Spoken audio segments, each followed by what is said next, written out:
Hi friends, ఇవాళ simple bachelor chicken recipe చేద్దాం రండి. ఫస్ట్ ఆయిల్ పోసుకొని వేడెక్కే వరకు ఉంచుకొని తర్వాత ఆనియన్ మిర్చి వేసుకోవాలి. అది గోల్డెన్ కలర్లో వచ్చే వరకు ఉంచుకోవాలి. తర్వాత చికెన్ వేసుకోవాలి.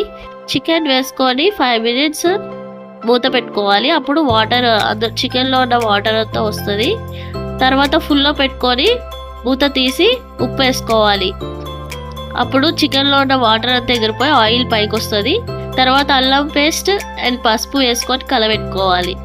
తర్వాత కొంచెంసేపు సిమ్లో ఉంచుకొని కారం వేసుకోవాలి.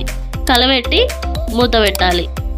కారం వేసుకొని మీడియంలో పెట్టుకోవాలి. ఒకవేళ ఫ్రై కావాలంటే అదే మీడియంలో పెట్టుకొని మసాలాను కొత్తిమీర వేసుకుంటే సరిపోతుంది.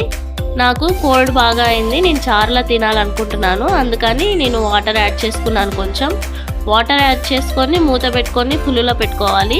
తర్వాత కొత్తిమీర మసాలా వేసుకుంటే సరిపోతుంది. 2 minutesలో చారు మరుగుతుంది. ఇంకా కర్రీ రెడీ అయిపోతుంది. సర్వ్ చేసుకొని తినేయడమే.